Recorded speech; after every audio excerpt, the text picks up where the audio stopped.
몇 년 전에 한 단어를 들은 적이 있습니다. 누군가 저에게 물었습니다. 가나안 성도가 무엇인지 아냐고. 그래서 가나안 성도? 저는 순간 서천하신 그 가나안 농군학교의 김용기 장로님이 생각이 났습니다. 그래서 그 가나안 농군학교 출신들을 얘기하는군요. 이렇게 말했는데 그게 아니라 가나안을 저보고 거꾸로 해보라 그랬습니다. 그래서 가나안 거꾸로 하니까는 안 나가. 그래서 교회 다녔다가 지금 안 나가는 성도를 가나안 성도라고 그렇게 얘기하는 것이었습니다. 왜 교회를 안 나갈까요? 목회자에게 실망해서 혹은 교인들에게 상처를 입어서 아니면 헌금 내는 것이 아까워서 혹은 요즘과 같이 TV 뉴스에 안 좋은 일로 자꾸 교회가 나오니까 아니면 이도저도 아니고 사실은 세상이 너무 좋아서 여러 가지 이유가 있을 것입니다. 요즘 20대들이 참 정말 힘듭니다. 취업이 잘 안 되기 때문입니다. 개인적으로 안타깝고 어떤 형태로든지 돕기를 원합니다. 특히 우리 교회는 우리 교회의 청년들을 위해서 그들의 진로와 학업을 놓고 기도해야 될 줄 믿습니다. 오늘 다윗 이야기를 좀 말씀드릴 것인데 청년 다윗은 어떻게 살았을까요? 다윗은 20대 대부분의 시기를 현상금이 붙은 지명수배자로 살았습니다. 도망자의 삶을 살았죠. 우리가 알듯이 어린 나이에 사무엘로부터 다윗은 그 이스라엘 왕으로 기름 부음을 받았습니다.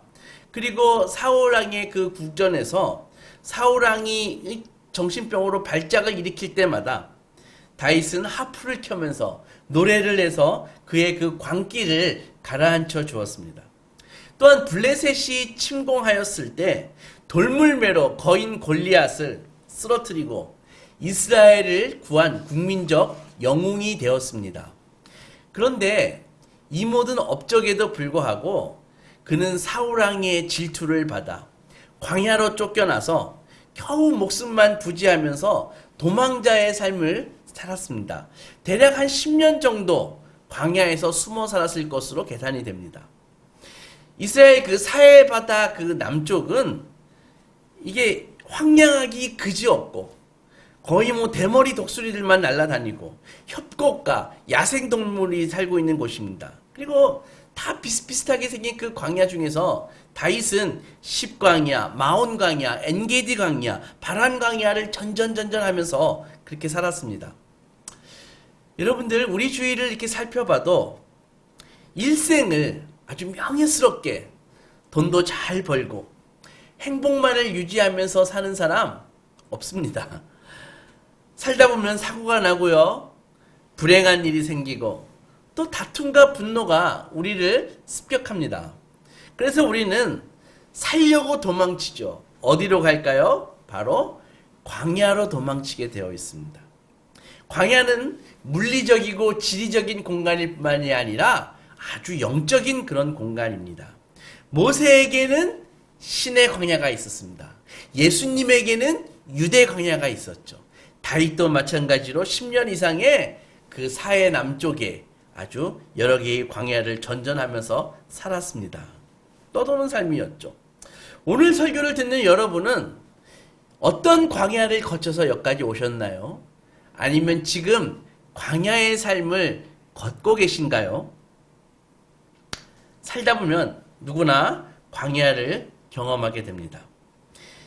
광야를 경험할 때 먼저 우리가 하는 그 첫 번째 반응은 뭐냐 하면은 언제나 거기서 도망가고 싶어집니다. 도피하고 싶은 충동을 가장 먼저 느끼게 됩니다. 그러나 도피하는 것은 결코 문제를 해결해 주지 못합니다. 도피는 또 다른 방향일 뿐이기 때문입니다. 오히려 하나님의 말씀의 그 안내를 받아 하나님의 말씀의 안내를 받아 광야를 맞이할 때는 오히려 광야에서 가장 최선의 베스트를 만날 수 있는 것입니다. 사울을 피해 홀로 도망치던 다윗은 적이었던 블레셋으로 갔습니다. 블레셋 그 가드의 가드 지방의 통치자인 아기스 왕에게 찾아가죠. 그 다윗을 안내하던 그 신하가 아기스 왕에게 다윗을 데려갑니다.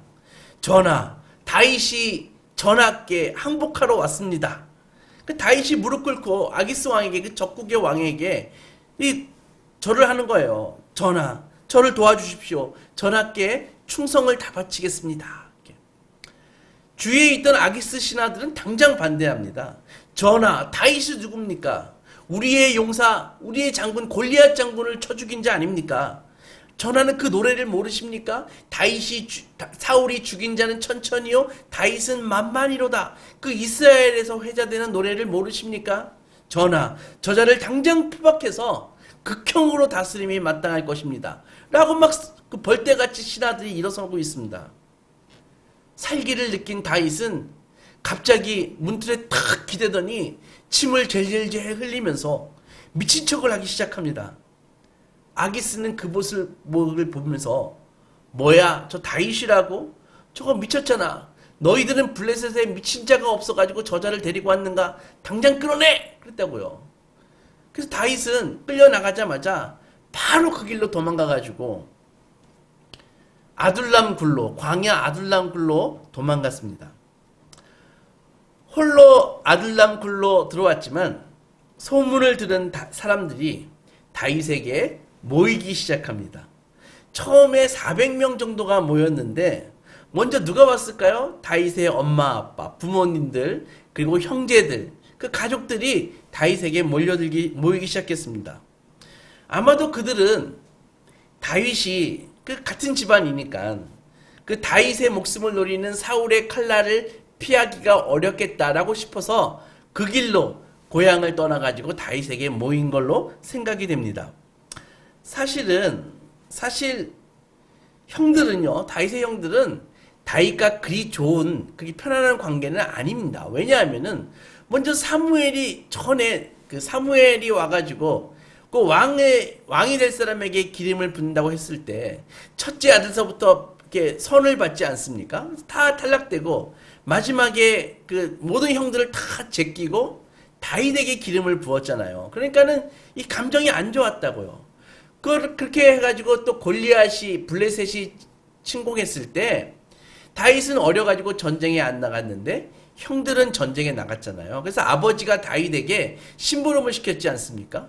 그래서 그 전장에 있는 형들에게 다윗이 갔을 때 형들이 뭐라고 얘기했나요? 특히 그 큰형이 엘리압이 다윗에게 하는 말이 너 여기 왜 왔어? 전쟁 장난인 줄 알아? 너 전쟁 구경하러 왔지? 하면서 막 혼냈다고요.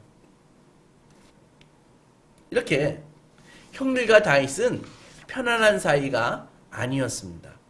그러나 사울왕이 이제 추격이 시작되고 생명의 위협을 느낀 그 다윗의 가족들은 비록 다윗이 여전히 못마땅했지만 그래도 다윗과 함께 사는 것이 그래도 안전할 것이라는 생각을 하면서 그렇게 온 것입니다. 아마도 함께 고통을 당하고 그 광야에서 그 척박한 곳에서 그 같이 먹이를 구하면서 그 고생을 하니까 다시 다윗과 형제들에게는 형제 애가 다시 살아났던 것 같습니다. 전에는 서로 비난하고 다투는 사이였지만 형제들이 고난은 그들을 하나로 묶어주었습니다. 가족들이 오자 다윗은 부모님을 모압 땅으로 모셔가서 광야 시절 내내 부모님을 거기서 모십니다. 어머니를 돌보고 아버지를 돌보고 그렇게 다시 형제를 발견한 다윗은 시를 지어서 노래하기 시작했습니다. 보라, 형제가 서로 연합하여 동거함이 어찌 그리 선하고 아름다운고 머리에 있는 보배로운 기름이 수연 곧 아론의 수염에 흘러서 그의 옷깃같이 내림 같고 헐몬에 이슬이 시온의 산들의 내림 같도다. 거기에서 여호와께서 복을 명령하셨으니 곧 영생이로다. 이렇게 아름다운 시를 지었다고요. 아둘람 굴에 그 광야의 그 굴 속에 다윗의 가족들 말고 또 누가 왔을까요?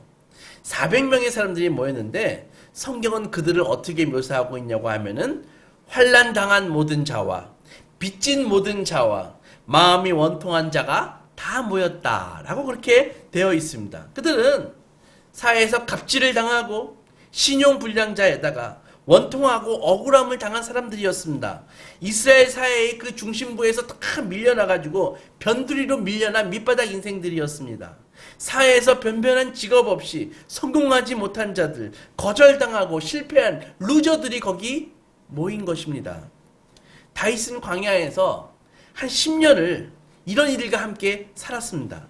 함께 먹을 것을 구하고 함께 기도하며 함께 싸웠습니다. 우리가 알듯이 시편의 많은 부분을 지은 다윗은 바로 찬양과 기도의 사람이었습니다.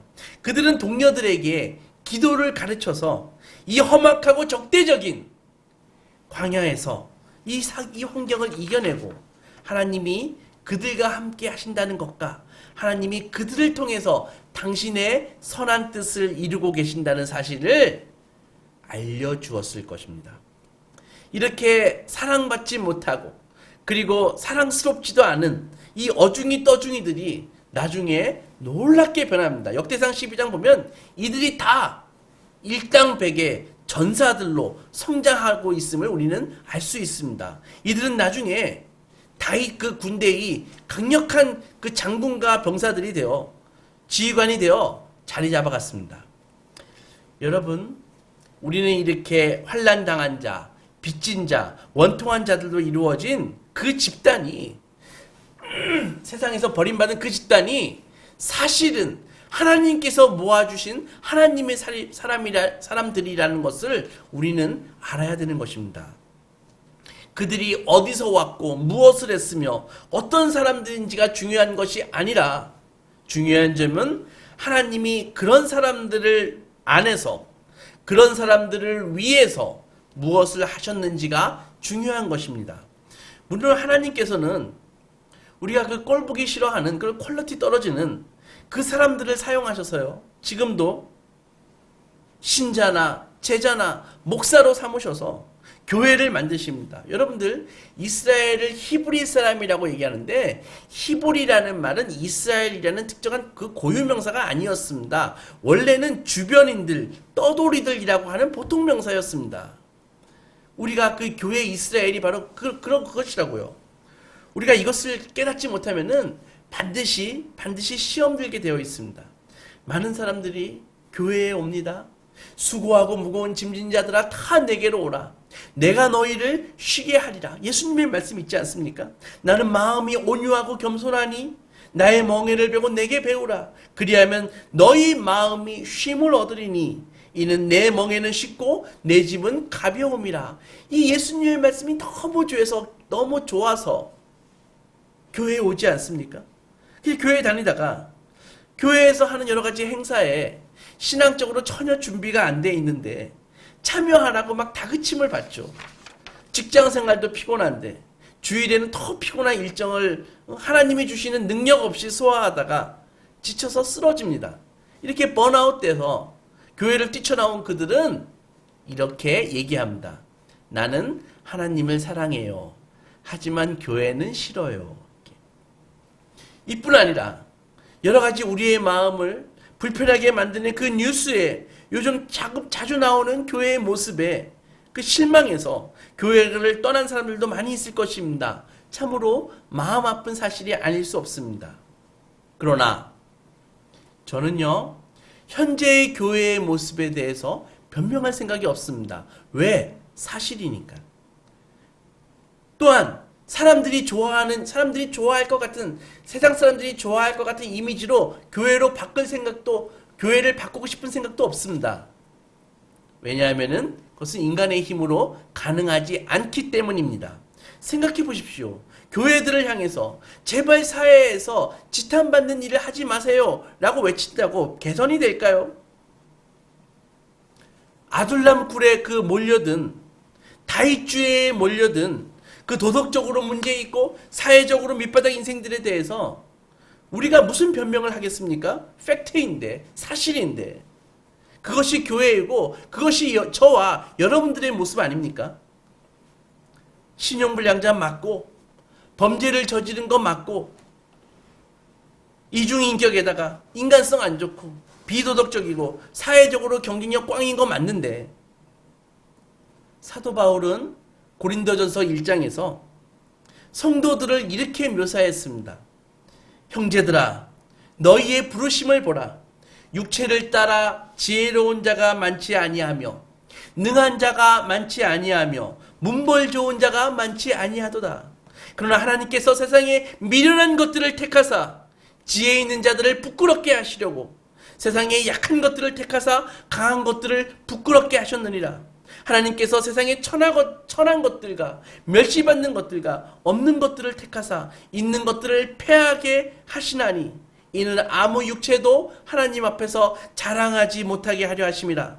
너희는 하나님으로부터 나서 그리스도 예수 안에 있고 예수는 하나님으로부터 나서 우리에게 지혜와 의로움과 거룩함이 되셨으니 기록된 바 자랑하는 자는 주 안에서 자랑하라 함과 같게 하려 함이라. 이것이 교회의 모습입니다. 광야가 무엇입니까? 광야는 우리가 잘 나가거나 보통 때라면 결코 상태하지 않은 인간들, 그 인간들과 함께 교제를 나누는 곳이 광야입니다. 그런 곳이 벌어지는 곳이 광야라고요.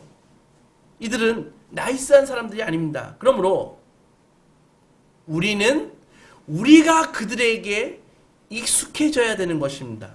다윗이 그랬습니다. 사도 바울이 그랬습니다. 무엇보다도 우리 주 예수 그리스도께서 그리 하셨습니다. 아둘람에서 이렇게 처음에 400명으로도 시작했다가 600명까지 불어난 이 공동체는 아주 흥미로운 일을 벌입니다. 그게 뭐냐면은 이 원수인 블레셋 아기스 왕과 이 고용 계약을 맺는다고요. 용병 계약을 맺는다고요. 블레셋과 전쟁을 벌여도 천천할 판에 그 적과 16개월 동안 동맹을 맺고 살았습니다. 다윗은 아기스 왕에게 머리를 조아리면서 전하, 제가 어떻게 감히 전하와 같은 도시에 살 수 있겠습니까? 블레셋 변들이라도 조그만 땅이라도 좀 주십시오. 저희 600명의 식구들이 살 수 있는 땅이라도 좀 주십시오. 그러면 충성을 바치겠습니다. 그래서 아기스가 그 다윗에게 시글락이라는 땅을 준다고요. 다윗은 이렇게 배신자 행세를 하면서 매일같이 이스라엘의 마을을 노략질하는 척 하는데 실제로는 이스라엘의 옛 원수들인 그 광야 남쪽에 그 아말렉 족속 같은 데를 막 약탈을 한다고요. 그래가지고 거기서 소도 약탈하고 양도 약탈하고 염소도 빼앗고 낙타도 빼앗고 옷도 빼앗고 해가지고 그것을 아기스에게 갖다 바치는 일을 합니다. 바치면서 지금 이스라엘을 쳐가지고 제가 이렇게 전리품을 얻어서 전하께 바치는 것입니다. 이렇게 얘기를 한다고요. 그리고 그 남쪽에 그 아말렉 같은 족속들을 약탈할 때는 사람들을 살려두지 않습니다. 왜냐하면은 말이 새나가면 안 되니까. 다윗은 전리품들을 이 아기스 왕에게 바치는데 아기스는 그것이 이스라엘에게서 빼앗아 온 약탈품인 줄 압니다. 그래서 다윗에게 속은 아기스는 충성스러운 부하 다윗을 얻었기 때문에 아주 기뻐했죠. 이렇게 다윗은 거짓 충성을 아기스에게 바치면서 공동체를 유지하면서 살았습니다. 이런 다윗의 모습을 보면서 우리는 어떻게 생각할까요? 사람들은 이런 다윗의 모습을 보면서 두 가지로 생각합니다. 첫째는 먼저 아주 도덕적인 접근법을 취합니다. 무슨 말이냐면은 이거 다윗 이거 타락한 것이다. 영적으로 이거 엉망이다. 하나님의 그 기름을 부음 받은 자가 끝까지 하나님을 의지해야지. 어딜 적군이 그 블레셋 아기스에 가가지고 붙어먹고 사냐. 엘리야 봐라. 이세벨에게 쫓겨서 도망갈 때 하나님이 엘리야에게 까마귀를 보내가지고 먹여 살려주신다고요. 끝까지 하나님을 의지해야지. 다윗이 어찌 그럴 수가 있냐. 다윗은 실패자야. 이렇게 생각을 한다고요. 두 번째는 어떤 생각을 하냐면은 세속적인 관점인데 이게 무슨 소리냐. 다윗은 아주 지혜롭게 실리를 취한 것이다. 아기스와 동맹을 맺음으로써 사울이 더 이상 다윗을 추적하지 않고 이 불완전한 이 광야 생활로 고생하는 이 다윗의 그 두 아내 그 아비가일과 아히노암에게 이 안정된 삶을 마련해 주었지 않냐.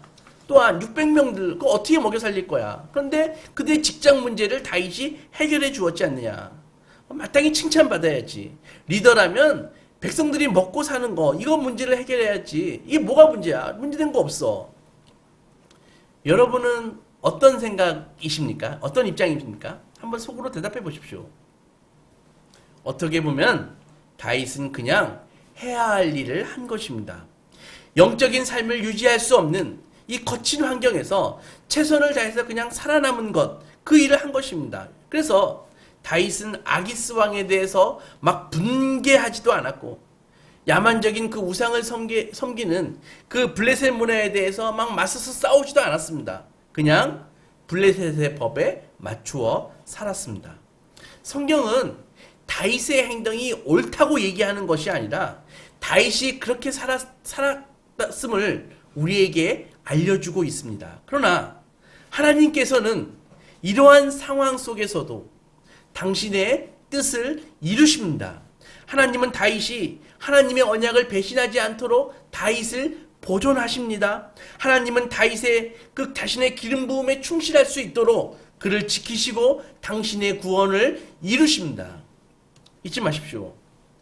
영적인 삶의 가장 중요한 관심은요, 우리가 하나님을 위해서 무엇을 하는가가 아니라 하나님이 우리를 위해서 무엇을 하고 계신가, 그것이 초점이라는 것입니다. 우리에게 세상의 악한 문화에 굴복해서 살아도 된다고 얘기하는 것이 아닙니다. 반대로 성경은 이 세대를 본받지 말고 오직 거룩함을 받으라고, 구별된 백성이 되라고 말씀하십니다. 성경은 다양한 그 부분에서 세상의 악한 문화에 저항하며 살라고 가르칩니다. 그러나 오늘 본문이 말하는 바는 우리가 너무도 거대한 이 문화의 이 압력에 압도되었을 때 어떤 일이 일어나는가, 그것입니다. 마치 요즘 팬데믹과 같은 상황입니다. 그런 상황에서도 하나님은 보이지 않게 섭리하시고 비밀리에 일하시고 우리가 스스로 하지 못하는 일을 계속해서 하고 계십니다. 성경은 바로 그것을 보여주는 것입니다. 많은 성도들이 아기스 밑에서 살고 있습니다. 직업 때문에 마음껏 예배할 수 없습니다. 그리고 교회라면 치를 떠는 배우자와 살고 있습니다. 그리고 빈익빈 부익부의 폐단을 그대로 안고 있는 이 악한 경제 시스템 안에서 살고 있습니다. 교회는 팬데믹 가운데서 모이지 못하고 한 번도 경험하지 못하던, 오히려 이 온전한 예배를 드리지 못하고 정말 이렇게 해도 되는 건지 항상 계속 고민과 갈등이 될 수밖에 없는 이 비대면 예배라는 거, 이거 드리고 있는 것입니다. 우리들 모두는 정도의 차이가 있지만 다 아기스 밑에서 지금 살고 있는 것입니다. 말씀드리고 싶은 게 바로 이것입니다. 우리가 철저하게 무력할 수밖에 없는 이 상황에서도, 아니 오히려 아기스를 돕고 있는 이런 비참한 상황에서도 하나님은 신실하게 우리의 구원을 이루고 계신다는 사실입니다. 여러분, 우리는 도덕을 중요시해야 되지만 그것이 목적이 되어서는 안 되는 것입니다. 왜냐하면 누구도 타인과 자기에게 공평하게 도덕적 잣대를 들이댈 수 있는 인간은 없기 때문입니다. 더욱이 그런 생각은 하나님을 주변으로 밀어내고 인간이 얼마나 도덕적으로 사느냐가 기준이 되어버립니다. 도덕의 그 잣대를 대고 서로 비난하는 그곳에서는 영혼이 죽고 자비가 설 자리가 없어집니다. 인간의 이 노력한 도덕만이 성과이기 때문입니다. 이런 것이죠. 내 삶이 더 깨끗해. 나는 너보다 법을 더 잘 지켜. 고로 너보다 내가 더 우월해. 이것은 노력으로 구원을 얻겠다고 하는 말입니다. 또한 우리 눈에 보이는 이 세상이 전부야, 우선이야 라고 하는 세속적인 생각도 문제입니다. 그들은 신앙이란 그냥 죽고 난 다음에 생각할 문제지, 죽음 이유는 알 수 없는 것이고, 중요한 것은 지금 이 세상에서 내가 누리는 행복과 성공이 최고야. 그런 생각은 신앙과 영혼을 경멸합니다. 따라서 거기에는 구원이 없습니다. 오늘 본문에 다윗에 살았던 이 블레셋 시글락이, 이 시글락이 무엇을 의미할까요? 성도는 자신의 기대와 전혀 맞지 않는 장소에 살 수밖에 없다는 것입니다. 자신의 기대와 전혀 맞지 않는 사람들 속에 처할 수 있다는 것을 알려주는 것입니다. 즉 나의 기대에 전혀 맞지 않는 장소에 가서 나하고는 전혀 안 어울리는 사람들과 같이 살 수밖에 없는 것이 바로 교회의 모습이라는 것입니다. 그것이 교회일 수 있다는 것입니다. 우리는 하나님께 불평합니다. 왜 교회에 나처럼 법도 잘 지키고 성격도 좋고 이런 사람들만 모아놓지, 하나님은 저런 질 떨어지는 인간들을 교회에 모아놓고 왜 자꾸 사회적으로 문제를 일으키냐.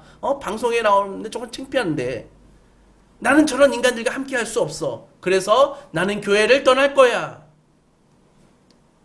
그러나 성도의 삶은 결코 혼자만의 삶이 아닙니다.